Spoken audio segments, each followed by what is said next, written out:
leadership skill style, right? So what have you led in your life that aligns with that? Have you led from where you are? Have you led projects?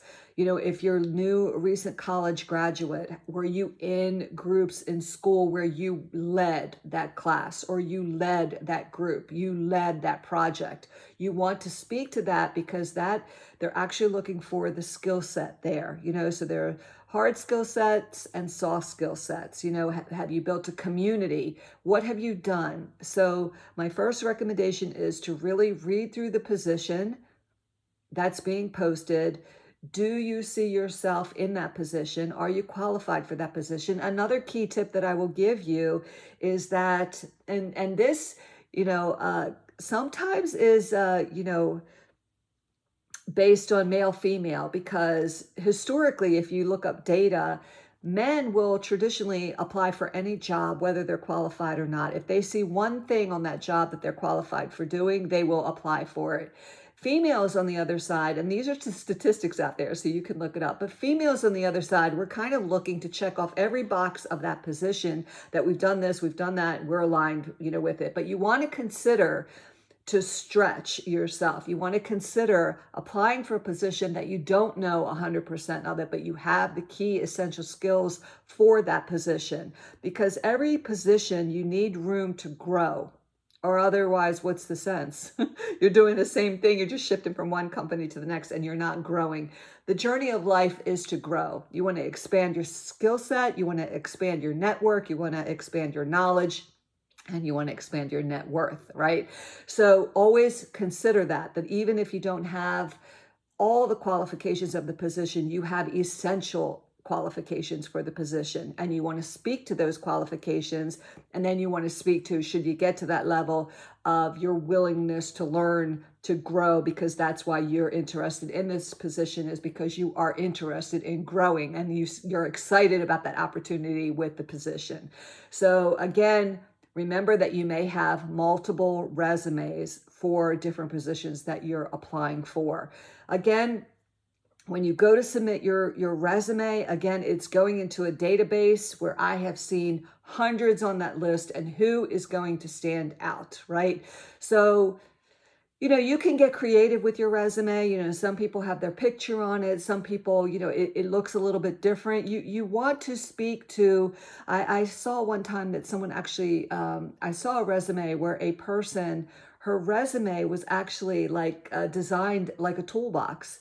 And she spoke to the tools in her toolbox as, her skill set. It was very creative. It did stand out. She did get an interview and she did get pretty far in that interview process. So she did stand out. So be creative in your resume, not too, off the chart with it, but you want to stand out. Working for an organization that gets thousands of applications for a position, these are the things that we look for. We're looking for qualification, number one, that matters. Education is key, but really, can you do the job? I will say that you have to focus on the qualifications. I'm honing in here because the employer has those qualifications. When I go to list a position, right, I'm listing what I need that new candidate to bring to the team so that my learning curve for this individual is shorter, right? So just look at qualifications that hiring manager needs you to bring these skills and not have to teach you these skills. They want you to come in, and whether it's certain applications that they've listed, they want you to come in knowing that and not having to teach you it, right? So again, applications and specific skills, you have to have that if they're looking for that. And if you have 9 out of 10, you're still good. I would apply, right?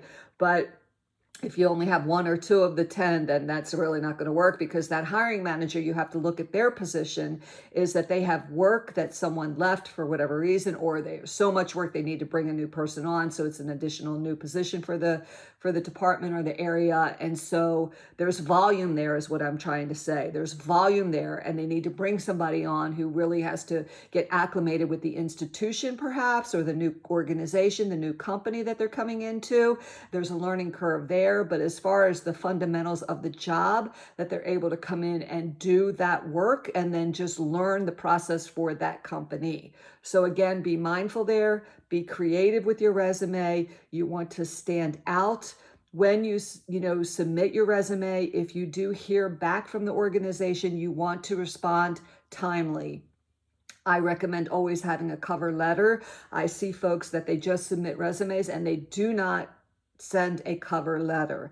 A cover letter is really essential and key. Again, it may be considered an old school, but we look at that as sort of a highlight. You're telling me a little bit more about yourself than what I'm reading flat on your resume. You're telling me more, but I'm going to learn more from you. You want to leave me something that I want to learn more about you, and I want to call you in because I want to hear more about this thing that you told me about in your cover letter that aligns with the position that I'm hiring for. Okay, so you want to leave like a little breadcrumb, a little introduction, and you want to highlight your experience that directly aligns with one of the qualifications and talk about what you've done in your experience a little bit so that they can find out more about you on that interview. Always be prepared when the next step would be maybe a phone interview, right? So that's usually what happens. You submit your resume, hiring manager pulls resumes for people that they want to talk to. Again, you want to be prepared. You want to be prepared about the position because interviewing is not a one-sided affair. It is a two-sided affair. You want to make sure that this position and this organization and this company aligns with the work that you want to do. What do you want to do? What environment do you want to be in? What culture do you want to be in? So be prepared to understand where you're applying, understand that company, understand the position that's posted, so that you can speak to it. When you get a phone interview, again, it's a little highlight of what they're looking for. They'll speak to you about your qualifications a little bit more, and you have to sell yourself enough to get in front of more people. So you want to be prepared on this phone interview. You want to come with excitement, you want to come with conviction, and you need to come in with the attitude of you are the best person for that candidate. You are the best candidate for that position. You are the best person for them to call in, and why, right? You don't ever want to say, if they say, do you have any questions for us? I've had someone say in the past when I've asked, do you have any questions that I can answer for you? The answer that I got was, no, I found out everything I needed to know about your company on the internet. That you never want to do that. You always want to have a question because what you read on the internet is not always 100%, and you should come with an inquisitive mind. You want to come with curiosity because you want to be part of this company. You want to be part of the team, and what questions do you need answered so that you can be a good fit for that position? One that I will give you that I asked myself was, and I don't know that the phone interview would not be the right place for this question. So the phone interview would be, what are my expectations? What are the next steps in the process, right? When are you looking to fill the position, right? So you have like a timeline. Is there anything else I should be prepared for, for the next step of the process, and when do you think I'll hear back, according to, what the next steps? When do you think that I'll hear back if I'm called into the next round, right? So that you're prepared. Is there anything that you need to tell me about the next round that I should prepare myself for? Those kind of things. Are there any questions that I can answer additionally for you in this conversation that will allow me that opportunity to speak to more people because I really am interested in this position and going to the next level? So is there anything else you need to know about me and my experience that will help me get to the next stage of this process, right? So those are good questions for you to ask on the phone interview.